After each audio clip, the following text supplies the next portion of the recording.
오늘은 호세 사라마구의 그 소설을 먼저 좀 나누겠습니다. 우리 한국이 올림픽 할 때 1988년에 노벨 문학상을 받은 이 포르투갈 작가예요. 돌아가셨죠, 최근에? 최근은 아니지만 한 10년 된 것 같습니다. 처음에 눈먼 자들의 도시라는 작품을 썼어요. 오늘 얘기하고 싶은 건 눈뜬 자들의 도시인데 이 앞에 거를 읽지 않으면 뒤에가 연결이 안 되기 때문에, 그래서 이 눈먼 자들의 도시를 보면 사람 이름이 전혀 안 나와요. 뭐 의사의 아내, 첫 번째로 눈이 먼 남자, 검은색 안경을 쓴 여자, 이렇게 나와요. 그러니까 개인이 없어요. 그게 지금 우리가 살아가는 세상이에요. 우리가 달고 있는 이름, 그거 우리 아니에요. 주님 앞에 갈 때 새 이름 받는다고 성경은 분명히 말을 하죠. 예, 그리고 쉼표, 마침표 외에는 단락도 없고 장도 없어요. 그냥 빽빽하게 계속 적어가요. 그게 우리의 지금 세상의 삶의 모습이에요. 두려우면 그냥 빽빽하게 몰려요. 이 모이는 것, 함께함은 필수적인 것인데 두려움에서 모인 것은 질서도 없고 능력도 없고 두려움밖에 없죠. 그래서 내용 전에 이미 작가는 이 세상이 두려움에 사로잡혀 있는 것을 얘기하고 있어요. 그 다음에 이제 눈먼 자들의, 그 얘기를 좀 해야겠네. 시력을 상실하는 전염병이 돌았어요. 그래서 어떻게 할 수 없으니까, 걸리면 치료가 없으니까 무조건 수용소로 보내요. 지금은 무조건 집으로 보내요. 예. 그래서 거기에는 지옥을 방불해요. 뭐 의료도 없고 위생도 없고 대소변이고 뭐 엉망이고. 그런데 거기에 또 악당들이 사람들의 식량밖에 없는데 식량을 빼앗고 여자를 강간하고 이러는 거죠. 근데 거기에 시력을 상실한 남편 때문에 따라 들어간 여인이 있습니다. 이 여인은 눈을 뜨고 있죠. 그러니까 이 여인이 결국 그 악당 두목을 죽이고 그 불타는 시설에서 사람들을 이끌고 탈출해 나옵니다. 그래서 탈출해서 돌아왔을 때 병의 회복이 시작이 됐어요.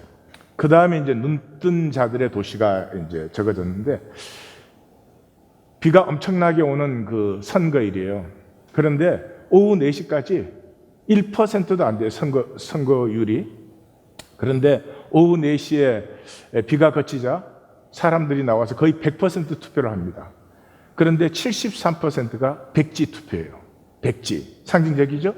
세뇌되지 않은, 물들지 않은 백지 투표예요. 그래서 뭐 깜짝 놀라서 정부에서 2차 투표를 했더니 2차 투표에는 백지 투표가 83%로 늘었어요. 그래서 이게 누구가 무슨 짓을 하는 거냐, 그리고 정보요원들을 풀어서 해보지만 뭐 전혀 그것을 주동하는 사람이라든지 뭐 이런 게 하나도 없어요. 그래서 할 수 없이 행정력과 경찰을 다 철수시키고 그 도시에 계엄령을 선포해요. 그랬더니 사람들이 더 평화로워요. 그래서 할 수 없이 이번에는 지하철역을 폭파시켜서 27명을 죽여요. 조자태를 해요.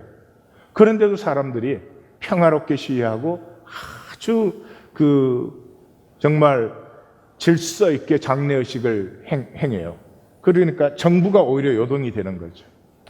그러는데 이제 지난번에 눈먼 자들의 수용소에 갔다 온 남자가 투서를 해요. 지난번에 탈출시킨 눈뜬 여인을 이렇게 밀고를 하는 거예요. 그 사람이 동양계로 나오는 건 조금 좀 불만스러운데, 하여튼 그 아내가 수용소에서 강간당했어요. 근데 그것 때문에 나오자마자 이혼을 했어요. 그러니까 그 남자의 어떤 걸 보여주죠. 그래서 밀고를 하니까 이제 정부에서는 이 여자가 모든 걸 했구나 그러고 수사를 해요. 그 수사 책임자의 경정, 경감, 경사 이렇게 세 사람이 이제 앞서서 하는데, 데리고 나온 탈출자들을 조사해 보니까 그 사람들은 오히려 이 여인을 옹호하죠. 그래서 이 사람들은 이걸 알기 시작해요. 눈뜬 시민들의 의식이 높아진 것이지 정부에서 컨트롤할 수 없다는 것을 이제 깨닫기 시작해요. 그러니까 정부에서 하수인을 보내서 책임 경정을 살해하는 것으로 이렇게 얘기가 마감됩니다. 잘 표현했죠? 눈먼이 뭐예요? 두려움이에요. 알지 못하면 두려워요. 코로나 바이러스 왜 두려워요? 알지 못하니까 두려워요. 눈 뜨면 두려움이 사라져요. 보기 시작하면. 그러면 자유해요. 예. 두려움은 생존계의 절대 필수입니다. 위험과 손해를 피하고 지키고. 그러나 여기에 걸려들면은 평생 삶이 가난하고 메마르게 되겠죠. 여기서 두려움이라고 하는 것은 상황에 반응하는 것을 얘기하지 않습니다. 존재적이에요, 존재적. 그래서 성경은 이 복과 저주가 나누어진다라고 할 때 그 복과 저주가 어디에서 나누어지느냐? 너가 이 땅의 삶을 두려움으로 사느냐? 하나님의 인도하심을 신뢰함으로 사느냐? 하는 것에서 갈라진다고 합니다. 대답은 단순하죠? 삶에서 적용은 그렇게 단순하지 않습니다. 그래서 뱀같이 지혜롭고 비둘기같이 순결함이 필요한 거죠. 그래서 신명기가 끝나고 여호수아서가 시작되는 약속의 유업을 받는 그 신명기 끝나고 여호수아 시작되는 부분에 반복적으로 나오는 게 뭡니까? 계속해서 강하고 담대하라, 두려워하지 말라. 그게 짝으로 나오는 게 뭡니까? 내가 너와 함께한다, 내가 너를 결코 떠나지 아니한다 하는 것입니다. 그러니까 강하고 담대하고 두려워하는 것은 우리가 무슨 용기가 있거나 그런 것이 전혀 아니고요. 임재 안에 있는 것입니다. 임재 안에. 기독교가 종교화된 후에는 임재가 없죠. 지금 코로나 바이러스 사태도 만약에 여기 하나님의 임재가 있다면 무엇을 두려워하겠어요? 여기에 코로나 바이러스에 감염된 분들을 모시고 와서 우리가 치료해야 되는 거 아니에요? 예, 성경은 그렇게 돼 있죠. 예, 성경이 너희가 모일 때 살살을 주의해라 이런 거 있습니까? 없어요. 어쨌든 존재적인 것이고 이 존재라는 것은 임재 안에서 어떤 상황에 내가 두려워하는 것이 아니다. 그래서 두려움이 내 삶의 중심이 두려움이 되면 위축이 되어버려요. 프로전 됩니다. 저는 그 전에 그 내셔널 지오그래픽 영상에서 그런 걸 봤어요. 그 동물원에서 비단 뱀을 이렇게 기르는데 그 먹이로 이제 닭을 넣어줘요. 그리고 그 뱀도 간식을 먹는다는 걸 난 처음 알았어요. 간식으로는 쥐를 줘요, 쥐를. 근데 아무리 봐도 그 장 안에서 뱀이 쥐를 못 잡아 먹어요. 쥐가 훨씬 빨라요. 그런데 쥐가 다 잡혀 먹어요. 왜냐 그러면 프로즌 돼서 움직이지를 못해요. 그냥 딱 얼어붙어 버려요. 이 세상에 우리의 삶이 그렇습니다. 하나님의 형상과 생기를 가지고 얼어붙어 있어요. 그 1977년이죠, 그죠? 캐너리 군도에서 세계 항공 역사에 가장 큰 사고가 났어요. 활주로에서 페남 747하고 KLM 747이 부딪혔어요. 그랬는데 그 부딪혀서 활주로니까 땅에 있었죠. 비행기가 불이 붙기 시작했어요. 그 비행기가 폭파할 때까지 30분이 걸렸어요. 근데 30분이 걸렸으면 다 탈출할 수 있는 시간이에요. 근데 그 안에서 587명? 583명이 사망했어요. 왜요? 얼어붙어서. 우리 안에 하나님의 형상이 있는데 이걸 살아보지를 못해요. 왜요? 프로즌 돼가지고. 왜 프로즌 됐어요? 우리가 자녀들을 두려움으로 양육해 왔어요. 너 공부 잘하지 못하면, 너 훌륭하지 못하면 이렇게 두려움으로 길러왔어요. 이 프로즌 되면 에너지 레벨이 하강됩니다. 그럼 복을 피해요. 나 스스로 복을 피해요. 그래서 유업을 받으러 들어가는 그 시간에 하나님은 강하고 담대하라, 두려워하지 말라. 신명기 끝과 여호수아 1장을 한번 읽어보세요. 이게 얼마나 많이 반복되는지. 유업을 상실하는 것이죠. 그러면 세상은 무엇을 가지고 우리를 두려워하게 할까요? 두려워하게 할 뿐만 아니라 우리 중심이 두려움이 되죠. 그게 옳고 그름입니다. 옳고 그름에 선악과에 사로잡히면 반드시 두려워합니다. 하나님의 나라의 기제는 그냥 진실과 거짓이에요. 그 진실이라는 것은 철학적인 것이 아니고 그냥 나됨이에요. 우리 자녀들이 항상 옳을 수 없잖아요. 아니, 틀려야 또 잘하죠. 그럼 틀리면 틀리는 대로 받아주면 되는데 항상 옳아야 된다는 거예요. 옳게 행동해야 된다는 거예요. 내가 옳은 걸 가르쳐 줬는데 너 왜 그렇게 행동 안 하느냐는 거예요. 그러면 이게 틀릴까 봐 옳기 이전에 두려움이 중심이 되죠. 그러면 옳은 척하게 되죠. 그래서 이 코로나 바이러스 19의 이 특징은 말이죠. 이것이 지나간 다음에 사회 전반적으로 두려움 레벨이 굉장히 상승하게 됩니다. 여기에서 좀 사이드 얘기를 하고 한다면 옳은 것은 필요해요. 그러나 옳은 것이 옳은 것 자체로 있으면 죽이는 거예요. 옳음은 깨어지기 위해서 있어요.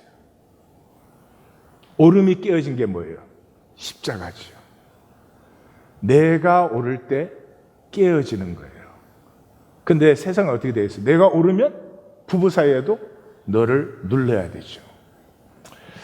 그래서 이 나됨의 용기라고 하는 것은 우리가 자녀를 양육해도 그렇고 지금도 그래요. 나됨의 용기라고 하는 것은 내가 항상 옳은 게 아니죠.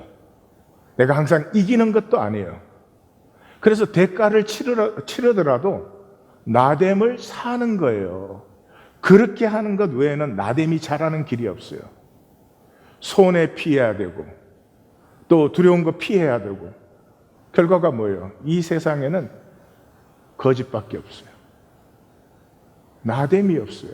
하나님이 언제 우리 보고 완벽하라 그랬어요? 뭐 실수가 없으라고 그랬어요? 하나님이 하나님이신 것처럼 너는 너면 돼. 너희 아버지 온전한 같이 너는 온전하라. 나로 온전하라는 거지 내가 하나님 같이 온전, 그건 마귀죠. 그게 아니라는 거죠. 그래서 하나님이 원하시는 건 이학권이가 이학권이 되는 것밖에 없어요. 그 길은 내가 꼭 옳아서 아니고 이렇게 하는 것이 항상 나에게 이익이 되어서가 아니고 손해 볼지라도 나는 이게 정말 하고 싶어. 그 중심을 따라갈 때 우리의 생명이 피어나는 거죠. 그 세상은 그걸 누리죠. 무엇으로? 옳고 그름으로, 선악으로. 인류는 자유와 진리로 가는 것 같지만 천만에 아닙니다. 국가의 이기성이 고조될 것입니다. 저는 21세기에 들어가면 그래도 국경이 약해지고 서로 교통이 좋아지지 않을까 그런 생각도 하고 또 그런 생각도 해봤어요. 비자라는 게 없어지지 않을까 그런 생각을 했습니다. 근데 성경이 맞아요. 이렇게 되면 이제 나라마다 자기네 장벽을 어떻게 쌓고 보호하느냐 여기에 이제 더 난리가 되는 거죠. 두려움이 사회화됩니다. 신경성화돼요. 이 코로나 바이러스 지나가고 나서도 악수하려면 조금 거리낄 거예요. 그래서 AI 시대가 가속화됩니다. 엄청난 실업률이 지금 늘어가고 있지만 포스트 코비드 19이 어떻게 될지는 훨씬 더 심각할 것이에요. 텔러 미팅, 텔러 스쿨링, 텔러 워킹. 세상이 사람을 어떻게 자유하지 못하게 합니까? 두려움이죠. 두렵다는 말은 나됨이 말살되는 것입니다. 생존이 절대화되는 거죠. 성경의 성화는 존재적인 것이에요. 윤리가 아닙니다. 윤리는 의식이죠. 윤리적인 열매가 나타나지만 윤리가 성화가 아닙니다. 본질은 뭐예요? 두려움에서 자유해지는 거죠. 두려움에서 자유하면 에고가 사랑스러워져요. 아이들이 갓난 아이들, 아주 어린 아이들 너무너무 사랑스럽지 않아요? 그게 에고 덩어리인데 사랑스러워요. 왜냐 그러면 그 시대가 전지전능의 시대거든요. 두려움이 없는 시대예요. 네. 우리 사라마구가 보여준 것처럼 보지 못하면 단절된 것으로 삽니다. 헤르만 헤스의 안개 속에서 그런 시가 있어요. 안개 속에서는 참 이상하다. 모든 것이 단절된 것 같다. 보지 못하면 단절로 살아요. 그러면 두려움이죠. 그래서 성경에 366번 fear not이 나오는 거죠. 눈이 뜨면은 모든 것이 함께 하는 것을 보기 시작해요. 이 함께 하면서 진정한 용기가 생겨요. 그것은 뭐죠? 내가 날 수 있는 용기가 생기는 거죠. 인간은 현상적으로 모든 것을 할 수 있어요. 다스림의 권세를 인간에게 줬기 때문에 현상적인 건 인간이 뭐 우주로 가는 거 분명히 해낼 수 있을 것입니다. 딱 한 가지 인간이 못한 게 있어요. 진실한 것. 왜냐하면 하나님의 형상을 피우도록 우리는 양육되지도 살지도 자라지도 못했어요. 그렇게 교육받지도 않았어요. 예, 진실이라는 것은 내가 자유한 거죠. 내가 나일 수 있으니까. 아 하고 싶을 때 아 하는 거니까. 그래서 이 진실의 문제를 마지막으로 적은 책이 요한복음이에요. 그래서 진리라는 말이 많이 나오는데 사실은 번역을 그냥 했으면 진실이라는 말이 훨씬 더. 그래서 요한복음에는 그러잖아요. 8장에 너희가 마귀의 자식이다. 마귀의 자식이란 말이 뭐냐? 너희 다 거짓으로 살지 않느냐? 네, 그러죠. 그러면서 제일 요한복음 마지막에 가면 빌라도가 그랬죠. 내가 왕이 아니냐? 그러니까 예수님이 내가 말한 바와 같이 내가 왕이야. 그런데 내 왕권이 있는 곳에는 진리가 증거되고 사람들이 진리를 들어. 그게 진리가 뭐냐? 그러면 알 길이 없죠. 진리를 듣는 사람은 그냥 자기 자신일 수 있어요. 예, 나보다 클 필요도 없고 나보다 훌륭할 필요도 없고 그냥 자기일 수 있어요. 우리 원셀 1820셀 두세 가정이 내 이름으로 이 시간으로 우리는 들어가고 있습니다. 현상계의 삶의 목적은 성경적으로는 딱 한 가지, 기억하라예요. 기억하라. 기억할 수만 있으면 돼요. 뭐를 기억해요? 원천계의 하나됨. 내가 하나님 안에 있을 때 하나님과 만물과 하나였던 것만 기억만 하면 돼요. 그래서 구약에서 제일 중요한 것이 이것을 행하여 나를 기억하라. 그것이 뭐였어요? 유월절. 유월절이죠. 그렇죠? 하나님 안에 있는 자들의 그 구원을. 신약은 떡과 잔을 나누면서 나를 기억하라. 우리가 태어날 때 하나님 안에 하나였던 걸 완전히 망각하게 돼요. 그래야 창조가 되니까요. 그래야 단절이 이루어지죠. 그래서 우리의 태어남은 망각이에요. 그 망각으로 태어난 우리가 우리 일생을 통해서 기억을 회복하는 거죠. 그래서 예수님이 왜 오셨어요? 함께 하기 위해서. 함께 해주는 게 뭔데? 함께함 속에서 우리는 존재의 기억을 회복해요. 아, 우리가 하나였지. 마치 같이 하는 것이 기쁨이고 능력이고 자유고 이것을 기억하게 되죠. 그래서 복음서에서는 예수께서 제자들을 세우셨는데 그 목적이 뭐예요? 자기와 함께 있게 하시고 또 보내사 전하게 하셔요. 뭐를? 함께함을 전하게 하셨어요. 교리 전하는 거 아니에요. 그러니까 본질적으로 우리가 하나이라는 것만 기억하면 돼요. 이미 우리 안에 있어요.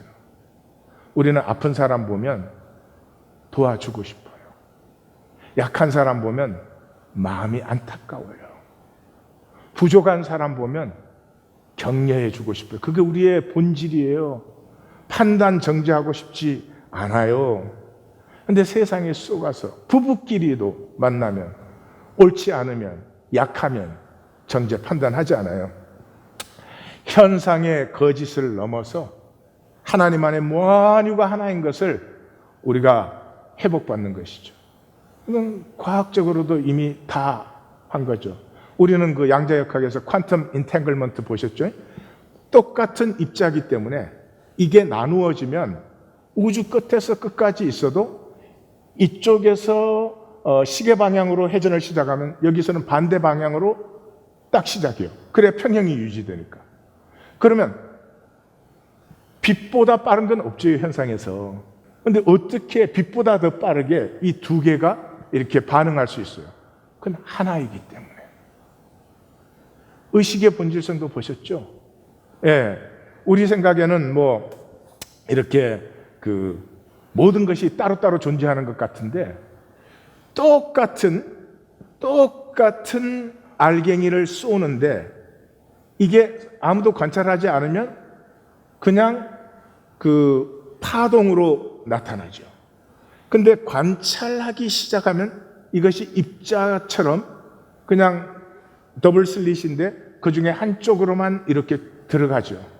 그러니까 우리가 보는 현상으로는 다 떨어져 있는 것 같지만 우리의 의식세계 안에서는 이게 전부가 연결되었다. 그리고 이 광량자들, 이 쿼크를 진공에다가 딱 넣어놨어요. 진공에다 넣어놓으니까 이게 그냥 그냥 마음대로 있어요. 근데 거기에 사람의 DNA를 거기 딱 집어넣는 순간 이것들이 쫙 질서를 보이기 시작해요. 그 다음에 사람의 DNA를 떼가지고 전혀 다른 곳에 분리시켰어요. 그런데 내 DNA를 분리시켰으면 그리고 나의 감정을 측정해요. 내가 슬퍼할 때, 내가 화를 낼 때, 내가 기뻐할 때 그 DNA가 똑같은 반응을 보여요. 현상에서 우리는 다 분리되어 있어요. 그것으로 사는 것은 참으로 저주입니다. 복은 하나됨의 회복이에요. 하나됨의 회복이 뭔지 아세요? 너가 귀하게 보이는 거예요. 너가 귀하게 보이는 게 복이에요. 예. 복을 자기가 많이 가지는 걸로 생각하시면 아주 착각이십니다. 그게 저주예요. 복은 너가 귀하게 보이는 거예요. 판단 정지하고 너보다 내가 잘나고 똑똑해져야 돼. 그게 저주예요. 이 하나님의 기억을 해방하는 것이 뭐예요? 두려움이에요. 두려움. 두려움은 가슴이 얼어붙는다 그랬죠. 그죠? 사람은요, 언제 아름답고 복되어 가슴 에너지가 열려야 돼요. 이걸 예수님은 그 배에서 생수의 강이 흘러. 우리 안에 생수의 근원이 있잖아요. 하나님 형상. 하나님 형상이 피어나야 돼요. 근데 이 가슴 에너지가 열리려면 두려움에서는 사로잡힙니다. 용기가 있어야 돼요. 예. 강하라, 담대하라, 두려워하지 말라. 왜? 네가 깡이 있어서가 아니고 내가 너와 함께. 이 함께가 예수예요. 그래서 예수님 소개가 임마누엘로 시작돼서 볼지어다 세상 끝날까지 내가 너희와 항상 함께 있으리라 임마누엘로 끝나는 거예요. 그래서 가슴은 풍요의 원천이에요. 가슴이 열리면 그 사람은 복이고 그 사람으로 말미암아 모두가 복을 받아요. 그런데 머리의 사람은 참 메마르고 단절되고 가난하고 몸부림을 치는데 사실은 이 물을 마시는 자마다 이 물이 무슨 물이에요? 종교의 물이죠. 종교의 물. 옳고 그름의 물이죠. 예루살렘에서 예배하는 게 옳으냐 그리심산에서 예배하는 게 옳으냐. 그러나 내가 주는 물, 내가 주는 물은 뭐예요? 자기의 죽음으로 나를 품어 안으셨죠. 내 에고가 사랑의 품음 받으면 영생토록 수선하기 시작해요. 에고가 강했을수록 생명이 더 아름답게 피어나요. 예. 그래서 기도의 열쇠는 연대성이에요. 연대성이라는 거 머리 아니에요. 생각 아니에요. 존재의 느낌이에요. 존재의 느낌. 품음 받을 때 아는 거예요. 품음 받을 때. 그래서 내가 천국 열쇠를 주면 통하는 거 아니에요. 주니 내가 무엇이니 매면 하늘에서도 매고 내가 땅에서 무엇이 풀면 하늘에서 풀리리라. 이게 통하는 거죠. 통하는 걸, 가슴이 통하는 걸 어떻게 말 많이 한다고 통하겠습니까? 세게 한다고 통하겠습니까?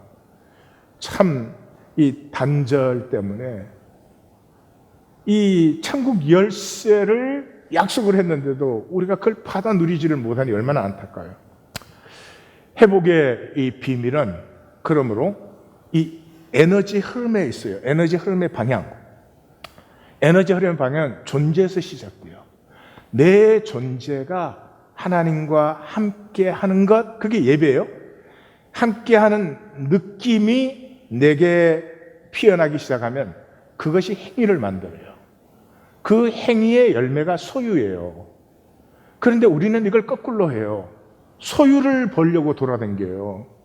그런데 이 존재 자체가 에너지 레벨이 낮은데 이걸로 물을 바깥의 걸 끌어들이려고 해야 되지 않잖아요. 마치 이런 거예요.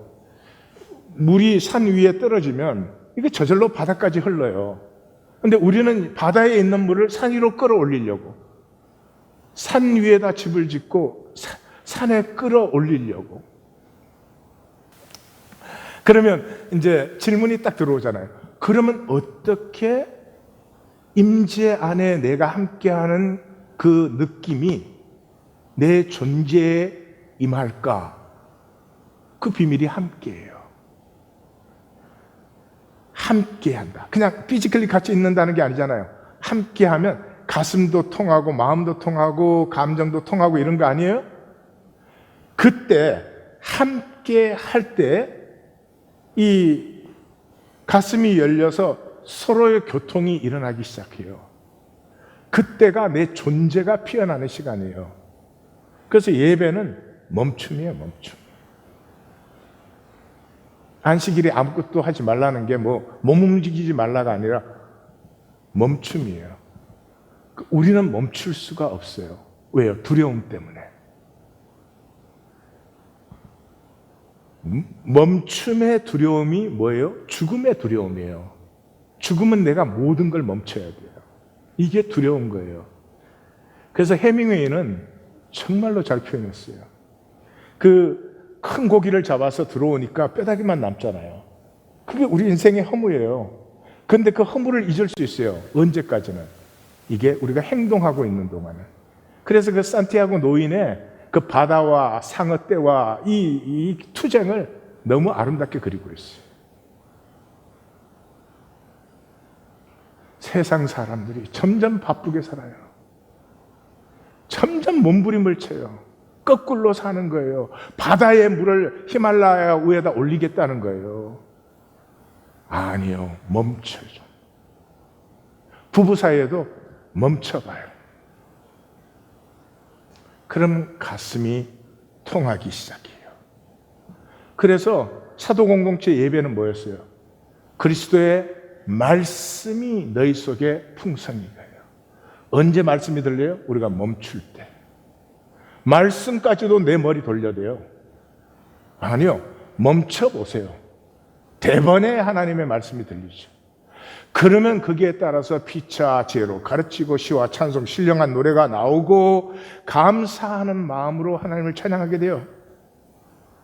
원셀은 이거 하자는 거예요. 모이면 찬양 좋아하는 사람은 찬양하면 돼요. 같이 찬양하죠.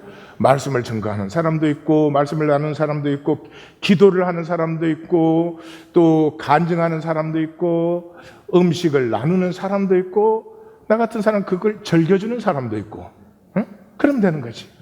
애고의 사랑스러움이 저절로 피어나요. 주님 임재 앞에서 함께가 느껴지기 시작하면 가슴이 열리는 거예요. 가슴이 열려요. 뭐 찬양하는 사람 매주 찬양하는 게 아니에요. 찬양하던 사람이 또 간증도 하고 싶고 이렇게 되는 거죠. 그래서 컨스탄틴 기독교는 거듭나야만 됩니다. 컨스탄틴 기독교는 4가지가 요소가 있죠. 건물과 성직과 조직과 돈이에요. 이 중에 하나라도 없으면 이게 살아남지를 못해요. 이건 생명이 아니에요. 생명은 이거 4가지 다 없어도 생명은 죽는 것도 아니고 생명은 더 아름답게 표현할 수도 있어요. 우리는 교회 건물을 성전이라고 호칭을 하는데 15세기까지는 성전이라는 호칭 자체가 없었어요. 아니 사도행전 7장에 스데반이 죽으면서 얘기했잖아요. 하나님의 임재는 건물에 있는 게 아니라 인격에 있는 것이라고. 첫 건물이 교회당 건물이 발견된 것은 232년이에요. 그것도 가정집을 개조해서 한 70명 정도 수용하는 것이죠. 그러니까 벌써 사람이 많이 모이기 시작한 거예요. 이 떡과 잔이 성찬화된 것도 2세기 말이에요. 그러니까 사도 공동체의 다이내믹이 있었던 것은 한 150년 남짓했던 것 같아요. 왜 그래요? 우리는 이 오름이 이것이 옳은 것이다 그러면 그 오름 때문에 내가 세워져야 되는데 새로워지지 않고 그 오름이 나의 기득권이에요. 기득권으로 딱 움켜쥐고 있으니 변할 필요가 없죠. 예, 그게 종교가 되는 거죠. 컨스탄틴은 324년에 이 로마를 통일했습니다. 컨스탄틴 전에 디오클레시안 황제라고 하는 강력한 황제, 노예에서 황제까지 된 사람이 있는데, 이 사람이 그 기독교를 가장 조직적으로 박해한 사람이에요. 기독교인을 밀고 하면은 그 가족과 그 재산을 전부 그 사람한테 줬어요. 그때는 노예가 이제 제일 비싼 거니까. 커머디티 중에서 제일 비싼 거니까. 그래서 사실 거의 사라질 뻔했어요. 근데 참 놀랍죠? 원로원에서 그 사람의 독재를 견디지 못해서 폐해버려요. 그리고 로마가 4개로 쫙 쪼개졌을 때 여기를 이제 통일한 사람이 컨스탄틴인데, 컨스탄틴은 통일할 수 있는 능력이 전혀 없었어요. 이 사람이 통일할 수 있었던 건 기독교인을 이용했어요. 그 뭐 자세한 얘기는 제가 몇 번이나 말씀드렸어요. 그래서 딱 통일한 후에 이 사람은 이 로마를 하나로 이렇게 다스릴 것이 필요했죠. 그래서 한 로마, 한 황제, 한 법률, 한 종교의 기독교를 썼어요. 결코 그리스도인이 아니에요. 예. 로마의 종교를 기독교로 선포하면서도 이교를 허용했어요. 이 사람이 건물에 굉장히 집착했어요. 왜냐 그러면 이교를 믿으니까. 이교 신전은 신전이 있어야지 그 종교가 되잖아요. 그래서 뭐 그때부터 교회당 세우기가 이제 굉장히 뭐 하여튼 뛰어나고, 또 건물이 딱 생기니까 어떻게 돼요? 입장식이 생겨야 되잖아요. 건물을 잘 지어놓고 아무나 들어오면 안 되잖아요. 함부로. 그 입장식이 생겨요. 그래서 입장할 때 뭐 향을 이렇게 두르고, 지금도 이제 캐톨릭 가면 그런 거 하는데, 왜 저런 거 다 하실 텐데 저런 거 아직까지 하는가. 참 전통이라는 거. 그 조명, 음악, 예배 순서는 거의 전 세계 그렇게 교파가 많아도 90% 이상 동일해요. 왜 그런 줄 아세요? 예배 순서라는 게 회당에서 나왔어요. 90%가 해당 순서예요. 그리고 헬라 신비주의가 10%, 이거 이제 완성시킨 사람이 6세기에 그레고리 교황이라는 사람인데, 하여튼 그래서 캐톨릭은 예배가 예수님의 죽으심과 부활을 극적으로 재현시키는 거예요. 그러니까 설교가 별로 필요 없죠. 그걸 미사라고 그래요. 이제 종교개혁이 되면서부터 성경에 대해서 너무 무지하게 굴었기 때문에 성경을 가르쳐야 된다 그래서 설교가 이제 중심이 됐어요. 그 설교는 성경에는 없는 거예요. 정기적으로 똑같은 사람이 동일한 회중에게 굉장히 수동적인 회중이에요. 이렇게 말 한마디 못해. 그러니 거기에서 어떻게 사람이 새로워져요? 하늘에 없는 걸 배운다 치더라도 어떻게 사람이 새로워지냐고요. 가슴이 열려서 이 생명이 다이내믹하게 통하는 데서 생명이 피어나는 거예요. 생명이 피어난다는 건 뭐 훌륭해지고 아름다워지고, 그게 본질이 아니에요. 그런 열매가 있지만은 그 사람 자신이 자유해지고 기뻐하고 행복해지고 피어나는 거죠. 그래서 2세기 알렉산드리아의 교부 클레멘트는 벌써 설교가 사람을 바꾸지 못한다고 불평을 한 것 보면은 벌써 2세기에는 설교가 이제 들어온 거죠. 설교는 성경에서 나온 게 아니고 어디에서 왔어요? BC 5세기 헬라 소피스트 전통에서, 변론가들. 그때는 왜 그랬는지 모르지만 넷플릭스가 없었어요. BC 5세기에는. 그래가지고 저녁이 되면 사람들이 엔터테인먼트가 없어서 그 정기적인 연설을 들으러 이제 도시의 회당에 모여요. 그 중에 이제 인기 있는 사람은 월급도 많이 받아. 이 사람들은 가운을 입고 강당에서 해요. 그리고 올라가기 전에 전용 좌석이 있어서 딱 앉아요. 그 다음에 이 사람들이 막 손뼉도 치게 하고, 우리로 말하면 아멘도 유도하고, 뭔가 닮은 것 같지 않으세요? 예. 그 다음에 지금 우리가 드리는 현대 예배는 경배와 찬양이라고 불려요. 이건 청교도 예배에서 시작이 된 거예요. 청교도 예배가 이제 들었으면서 성령의, 이때까지 그 캐톨릭과 반대로 성령의 자유로움을 강조하기 시작했어요. 그래서 예배가 시작되면 목회자가 목회 기도를 하는데 1시간 이상씩 해요. 1시간 이하는 별로 없어요. 그럼 성도들은 뭐 할까요? 다 깨어서 기도하지? 예. 그래서 타이딩맨이라는 사람들이 있었어요. 그러니까 긴 짝대기를 들고 돌아다니다가 졸면은 팍 찌르는 거예요. 그리고 주일날 예배 안 나오는 사람들은 벌금을 매기고 창고에 가두고 그랬어요. 그러니 누가 예배를 좋아하겠어요? 세상에 그걸 예배라고 했어요. 그때 혜성같이 나타난 사람이 웨슬레예요. 웨슬리는 이 캠퍼스 무브먼트의 사람 아니에요. 그래서 이 사람은 교회당 벗어나가지고 그 탄광촌 이런 데 들어가가지고 이제 저녁에 그 웨슬리 시대 때도 그 이상의 TV가 없었어요. 그래서 노 드라마. 그러니까 해지면 할 게 술과 노름 해야 되고 그거 안 하면 할 게 없어요. 그럴 때 그냥 또 그 가스등이 마침 발명이 됐어요. 그 진역 집회를 할 수 있어요. 그래서 사람들을 모아놓고 찬양을 하고 간증을 하고 딱 말씀 들은 다음에 초청하고 사람들이 너무 좋은 거예요. 술 먹고 노름하는 것보다 100배 좋지 않겠어요? 그래서 막 몰려들었죠.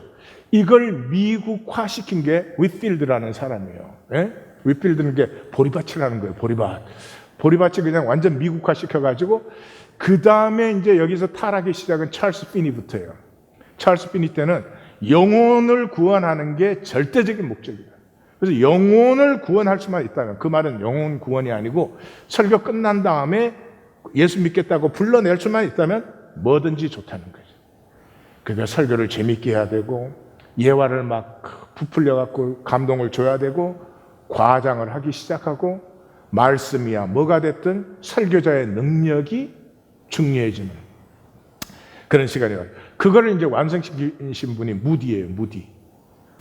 그래가지고 쫙 톱바퀴를 깔고 딱 그 부흥에 오기 전에 회계석을 마련해가지고 그다음에 딱 말씀이 끝나면 샹키라고 하는 음악 사역자가 있어가지고 그 사람이 참 은혜롭게 이제 찬송을 하죠. 그러면 눈물을 흘리면서 앞으로 쫙 나와. 눈물을 흘리면서 앞으로 나온대요. 예. 그래가지고는 이 무디 때부터 시작된 게 뭐예요? 복음 선거하잖아요. 네. 이걸 현대화시킨 사람 두 사람이 척 스미스와 존 윈도라는 사람인데, 척 스미스는 갈보리 채플이라는 걸 시작한 사람이에요. 이 사람은 처음으로 역시 교회당 버리고 캘리포니아에서 서프하는 사람들, 새벽부터 나가서 하니까, 그리고 히피들, 그 사람들을 불러가지고 찬양을 락앤롤로 했어요. 그때까지는 락앤롤은 데벌 음악이다, 이제 마귀의 음악이다 그랬어요. 그러니 뭐 막 몰려들었죠.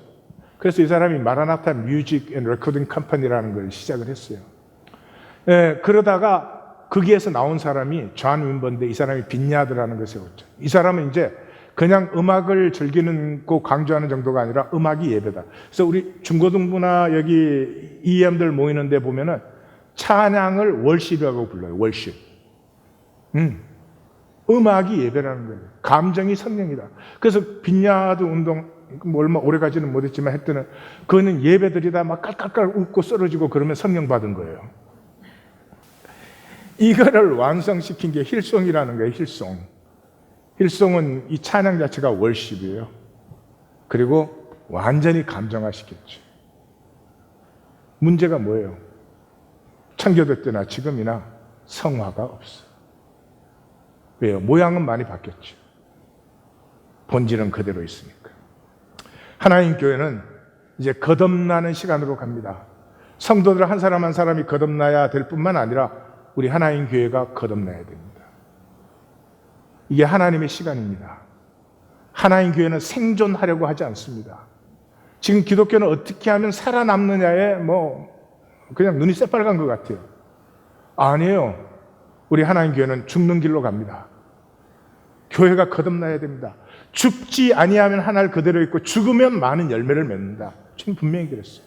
사도 공동체적 혁명이 필요합니다. 사도 공동체가 뭐였어요? 그냥 주님 안에 함께 했습니다. 주님 안에서 함께 했을 때 존재를 느껴요. 예. 사랑하는 사람이 함께 할 때, 너가 돈 많이 버니까, 나는 어디에 성공한 사람이니까, 이건 사랑하는 사람의 만남이 아니죠. 그냥 나는 너가 좋고 너는 내가 좋아. 거기서 존재, 그 사람 존재. 이게 2000년 전에 안디옥 교회에서는 황제의 가족과 노예가 함께 모이고 노예가 황제의 가족을 가르쳤습니다. 2000년이 지난 지금도 너희는 그리스도 예수 안에서 유대인이나 헬라인이나 종이나 자유인이나 남자나 여자 다 하나라. 이 세상의 어느 종이 같은 종끼리 빈부, 귀천, 높고 낮음을 이렇게까지 절대화시키는 건 인간밖에 없죠. 인간이 돌이켜야 됩니다. 성경은 만인 제사장 아니에요. 너희는 택하신 족속이요 왕 같은 제사장이라고 그랬잖아요. 성경에 프리스트라는 말은 계시록에 가서 그 의미를 가장 선명하게 밝혀주죠. 3번이 나와요. 다 성도를 제사장이라고 해요. 우리를 나라와 제사장으로 부르셨다. 우리를 제사장 삼아서 그리스도와 함께 다스리게 하셨다. 목사라는 말은 없는 말이에요. 에베소 4장 11절 우리 한국 번역에 목사라고 나와요. 그것도 은사예요. 포이메인 하는 은사예요. 목자라는 말이 더. 그래서 목사 안수할 때는 장로로 안수합니다. 그런데 안수하고 일어서면 목사야. 분명히 두 종류의 장로가 있다. 치리하는 장로가 있고 말씀을 전하는 장로가 있고 성례를 거행하고. 장로로 안수했어. 그럼 장로로 불러야지. 장로는 성경에 있잖아. 목사는 성경에 없어요. 이건 은사예요. 은사로 나와. 한 몸됨. 우리가 임재 안에 하나 되는 것의 암이 뭐예요? 이 성직자와 평신도 구분을. 성경에 없는 말이에요. 성직자, 평신도는 성경에 우리 교회에서는 쓰시면 안 돼요. 임재가 회복되는 시간입니다. 함께함의 회복이에요. 임재 안에 들어간다는 말은 이 현상 세계, 본질 세계가 현현되는 거예요. 모세가 떨기나무에 불이 붙은 걸 봤잖아요. 그러면 현상 세계에서는 불이 붙었으면 소멸돼야 되잖아요. 인과 법칙이 있죠. 그런데 불이 붙었는데도 떨기나무가 소멸되지 않죠. 그래서 현상 세계 안에 본질 세계가 진입해 들어온 것이죠. 그게 신발을 벗는 거예요.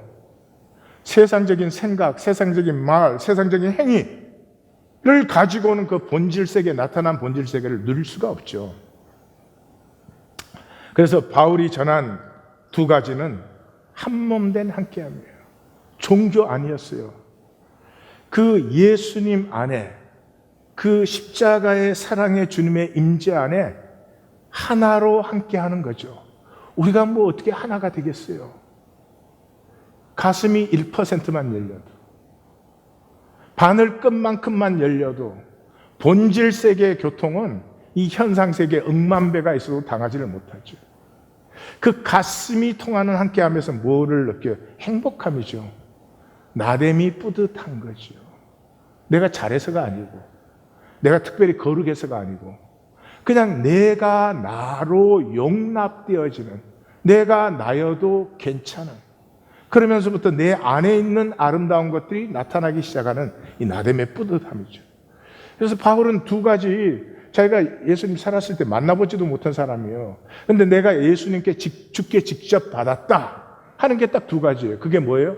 떡과 잔. 떡과 잔이 뭐예요? 내 살을 먹고 내 피를 마시라. 살과 피가 뭐예요? 몸 아니에요.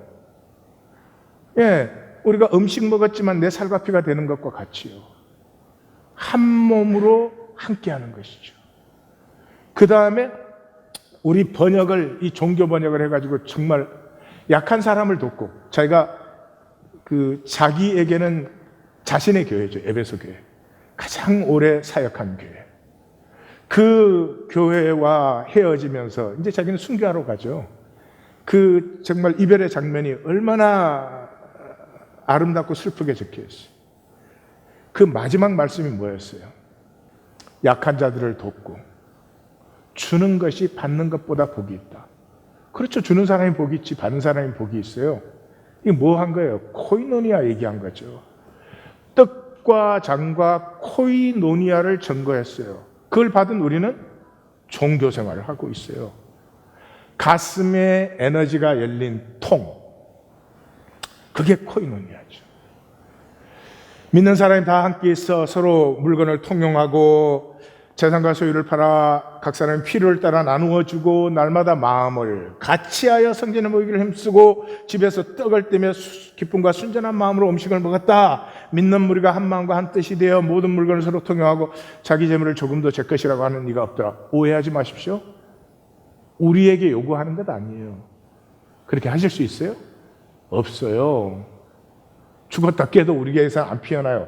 뭐 하는 거죠? 임재 안에 들어와서 내 안에 있는 생명 원천이 열려 피어나는 이 임재 안의 부요를 체험하라는 거죠. 체험하는. 우리 보고 하라는 거 아니에요. 됩니까 그게? 예레미야 선지자의 말대로 표범이 반점을 없앨 수 있으며 구수인이 피부 색깔을 바뀔 수 있느냐? 없어요. 연보는 종교적인 의무나 법이 아닙니다.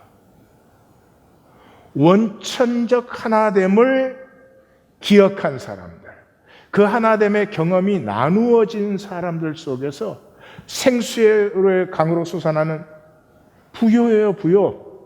그걸 체험한 사람들에게서 저절로 나누어지는 것이지 내가 했다 이럴 수 없죠. 종교는 얼마나 비참합니까? 이 종교적으로 뭘 좀 하면 이게 또 자기 의지, 이것도 복 받으려고 하지. 자기가 복이 돼야지 왜 복을 받으려고 해. 아브라함을 불렀을 때 너는 복이 될지라. 복은 모든 사람을 축복하는 게 복 아니에요. 그 좀 하면 교만해지고. 이 얼마나 안타까운 종교의 저주입니까? 오디오를 하나 보겠습니다. 저는 제가 가진 것의 99%를 사회에 되돌려 주어야 한다고 생각합니다. 그동안 저를 포함한 우리 가족은 이 사회로부터 특별한 대우를 받으며 살아왔습니다. 제가 다른 시대에 태어났더라면 맹수의 한 끼 식사가 되었을지도 모를 일입니다. 저는 달리기를 잘 못하거든요. 하지만 시장 경제, 특히 거대 자본주의 경제에 대한 적응력만큼은 누구에게도 뒤지지 않았습니다. 운이 좋아서 이 사회에서 누구보다도 커다란 성과를 손에 넣었습니다. 그러니 그동안 살아오면서 경험한 즐거웠던 기억들만 남기고 나머지 것들은 사회에 돌려주는 것이 옳습니다. 제가 이 자리에 서게 된 것은 저를 둘러싼 거대한 사회 덕분이며 그 속에서 제가 잘 적응했기 때문입니다. 따라서 제가 이룬 모든 것을 사회로 되돌리는 것이 마땅합니다. 워렌 버핏은 재산을 기부할 수 있는 것은 책임이 아니라 특권이며 행운이라고 말한다. 워렌 버핏은 실제로 2006년 자신의 전 재산 가운데 99%를 빌 게이츠 재단에 기부하기로 결정했다. 이러한 버핏의 모범을 따라 미국에서 일어난 기부서약 운동은 버핏 효과로 불린다. 이 기부서약 운동은 10억 달러 이상의 재산을 지닌 미국의 400대 부자들 사이에 일어난 기부 운동으로 이들이 전 재산의 50% 이상을 기부하면 총 6천억 달러 이상을 모을 수 있다고 하며 이는 한국 GDP의 70%에 해당하는 엄청난 금액이다. 워렌 버핏만큼 멋진 부자가 또 있다. 그의 이름은 바로 척 피니이다. 하지만 그의 이름을 아는 사람은 많지 않다. 척 피니는 25년 동안 4조 원에 이르는 엄청난 돈을 기부했지만 오른손이 한 일을 왼손이 모르게 하라는 신념을 철저히 지키며 자신의 선행을 감추었기 때문이다. 미국 부동산 재벌 도널드 트럼프보다 더 큰 재산을 가졌던 척 피니는 집도 차도 없이 이코노미 클래스로 여행을 하며 15달러짜리 플라스틱 시계를 차고 허름한 식당에서 식사를 했다.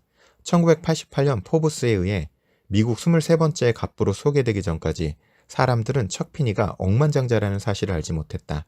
가난한 노동자 가정에서 태어나 우산 판매, 골프장 캐디 등 어린 시절부터 갖가지 아르바이트를 전전하면서 자수성가한 그는 세계에서 가장 큰 면세 소매점인 듀티프리 쇼퍼스의 공동 창업자로 큰 재산을 모았다. 하지만 척 피니는 억만장자가 아닌 빈손의 억만장자로 알려져 있는데 그 이유는 그가 전 재산을 모두 기부했기 때문이다. 척 피니가 자신의 재산을 기부한 애틀랜틱 필랜트로피스는 세계에서 손꼽히는 자선단체로 아일랜드, 베트남, 태국, 오스트레일리아, 남아프리카 공화국, 쿠바, 버뮤다에 이르는 세계 곳곳에서 인권과 사회 발전, 또 질병 퇴치 등을 위한 활동을 하는 곳이다. 그는 이 단체에 막대한 돈을 기부했지만 자신의 기부에 대해 비밀로 했기 때문에 세상에 알려지지 않은 것이다. 척핀이는 이미 4조 원이 넘는 액수를 기부했고 현재 가지고 있는 재산 또한 10년에 걸쳐 모두 기부할 계획을 가지고 있다고 한다. 네. 구원의 증거입니다, 이것이. 만유가 하나고 한 가족이에요. 만유가 하나인데 내가 움켜쥔 게 내가 움켜쥔 거예요? 내가 움켜쥐고 있으면 그거 영원히 내가 움켜쥐는, 모르기 때문에. 원천계의 하나됨을 모르기 때문에. 원천계의 하나됨을 만나면 하나님 안에 가족이죠. 그게 교회죠. 한국에도 훌륭하신 분 있죠. 요한양에게 유일한 박사. 그분은 기업은 사회를 축복하지 않으면 기업의 존재 목적이 없다, 뭐 그렇게 생각했어요. 그래서 자기 거는 다 기부하시고, 그리고 소서민적 소유 딱 남기고 돌아가셨어요. 그 딸 유제라는 자기 아버지로부터 요한양에게 12.24% 주식 물려받았어요. 죽으실 때 전부 사회에 환원했어요. 이 사람들이 훌륭하다 그런 게 아니에요. 이 사람들이 누린 하나됨을 만나자는 거죠. 예? 세상에 위너 테이크스 올이라는 건 인간밖에 안 해요. 어느 사자가 지가 힘쓰면 지 혼자 다 먹고 아무도 안 주고 그래요. 그렇지 않아요. 같이 하죠. 묻습니다. 제가 정말 질문 드립니다. 이기적이고 인색하게 그렇게 살고 싶으세요? 내 진실은 어떻게 하든지 감추면서 그렇게 살고 싶으세요? 절대로 아닙니다. 우리는 사랑이고 싶고 복 되고 싶고요.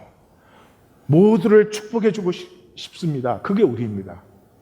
누구에게 속으셨습니까? 도대체 누가 속인 것입니까? 우리는 거짓에 대해서 죽을 시간에 도착했습니다. 우리는 거짓에 대해서 죽을 시간에 도착했습니다. 크리스토프 로그의 영국 시인의 벼랑 끝으로 오라. 그가 말했다. 벼랑 끝으로 오라. 그들이 대답했다. 우린 두렵습니다. 그가 다시 말했다. 벼랑 끝으로 오라. 그들이 왔다. 그는 그들을 밀어버렸다. 그리하여 그들은 날았다. 죽지 아니하면 그대로 있고 그대로 살아요. 죽으면 많은 열매를 맺느니라. 지금은 기독교인들이 살려고 해서는 안 됩니다. 살아서 지킬 게 뭐가 있어서, 이 교회 지켜서 뭐가 있었어요? 우리 죽음의 시간입니다. 우리의 에고가 죽고 우리 안에 있는 하나님의 형상이 피어나는 복을 누리십시다. 우리 각자 간절한 마음으로 하나님께 같이 기도하겠습니다.